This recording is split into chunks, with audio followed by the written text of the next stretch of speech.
પણ આજ તક એક અને 5000 રૂપિયા ભાળશે બસ. કેમ એમ? એટલે ભોળા દાદા પાસે 5000 રૂપિયા છે. એ ભોળા દાદા પાસે 5000 છે દી ટકમાં કેમ આવશે? એ આવી જાય, તમારે ક્યાં જવું? જોજો લગ્ન ની યાદી છે, ટકને કઈ ન થવું જોવે. તમારો ટક છે ને એમને હું તમને પાછો આપીશ, ટકને કાંઈ નહીં થાય બસ. આ તો કેમ 5000 આવશે કયો? કોણ આવો લ્યો. હા એમ થાય લ્યો. તો નો આવે ટકમાં 5000 રૂપિયા. હાલો હાલો હાલો હાલો હપ. ઓહો ભોળા દાદા બહુ ટાઢું પાણી થયું હો. હે તો લા એક ગ્લાસ હુંય પીવ. લ્યો હવે તો આખો ઉનાળો એકલું ઠંડુ ઠંડુ જ પીવાનું. હા એમ જ કરવું. ઈ ભોળા દાદા બેઠા છે ને? હા બેઠો. અને તમે કઈ બાજુ ટક લઈને ભાગ્યા? એ હું ને મમરાભાઈ બહાર ગામ જાવી ને તે ટક તમારી હવાડીએ હાંસવા મૂકવા આવ્યો. શું કામ?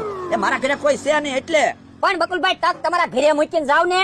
એ ટકમાં છે સફરજન ને કાજુ બદામ ને થોડાક પૈસા, અને મારા ઘરે ઉંદરડા બહુ છે, ખાઈ ગયા હોય તો. પણ મમરાભાઈ દુકાને ટક મૂક્યા. ભોળા દાદા હવે અત્યારે અમારે કારા ગામમાં ટક મૂકવા જાવું, અહીંથી વાહનમાં બેસી જાવી ને. ભોળા દાદા ટક ભલે ને અહીંયા પડ્યો, આપણે ક્યાં ક્યાં બહાર ગામ જવાનું છે. તો આપણે કોકની વસ્તુ ન થાસેવી હો. પણ હાનના એમી પાછા વયાવાના સીવી ને કઈ રોકાવા નહીં જતા. હાનના હું ટક લઈ જાય. ભોળા દાદા આપણે ક્યાં ટક માથે લઈને ફરવું, તે આપણને વજન લાગે. ટક પડ્યો રહે અહીંયા. એ હારું. હાલો મમરાભાઈ. હાલો હાલો. હે ભોળા દાદા ઓલા તો સાવી ભૂલીને વહી ગયા હું. એટલે હા લે હું હાથ કરું. ઉભા રહ્યો, હાથ ન પાડતા. સાવી આપણને હાંસવા દઈને ગયા છે. એ હારું. ભોળા દાદા હા બકુલભાઈ એમ કેતા હતા આમાં કાજુ બદામ ને સફરજન ને એવું છે, હાલો ને ટક ખોલવી. ના રે ના, કોકની વસ્તુ ન જોવાય હો. પણ ખાલી સફરજન ખાવું. ના રે ના, કાઈ સફરજન ખાવા ના.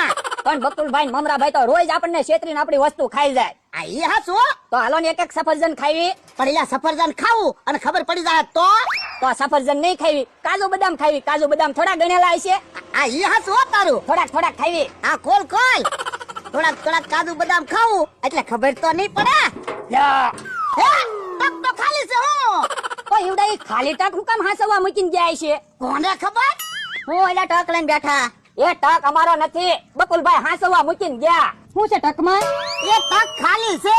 ખાલી ટકમાં હું જોતા હતા? સારું છું મમરાભાઈ, સાવી મને યાદ આવી ગઈ. હે તમ પાછા આવ્યા? સાવી ભૂલી ગયા તા. એ ટક કોને ખોલ્યો? એ ભોળા દાદા એ. બોલો યો, આમાં તો 5000 રૂપિયા હતા, ઈ ક્યાં ગયા? હવે ખોટું હું બોલે, ટક ખાલી હતો. હવે ભોળા દાદા 5000 રૂપિયા બકુલભાઈ મૂક્યા ને એ મને ખબર છે. હવે 1 રૂપિયો ટકમાં નતો ને ખોટું બોલો. યો બોલો, કાજુ બદામ ને સફરજન ને ઈ તો હાલત ભૂલી જાય, પણ 5000 રૂપિયા હતા ઈ ક્યાં ગયા? બકુલભાઈ એમાં કાંઈ નહોતું, એમ કાંઈ પૈસા નથી લીધા. તમને વિશ્વાસ ન હોય તો ખિસ્સા જોઈ જુઓ. પણ ખિસ્સા હું કામ જોવા?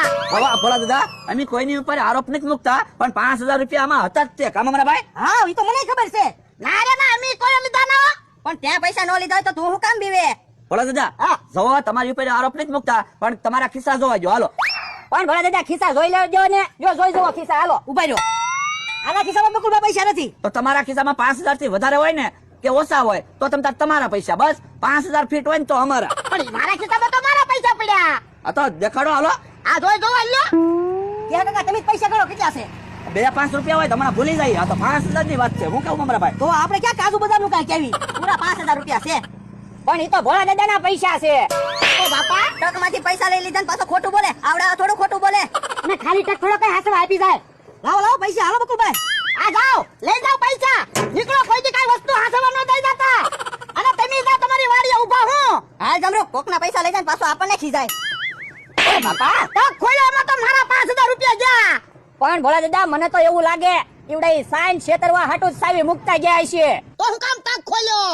પણ બકુલભાઈ એમ કહેતા હતા ટકમાં કાજુ બદામ છે એટલે. હવે એના મોઢા નથી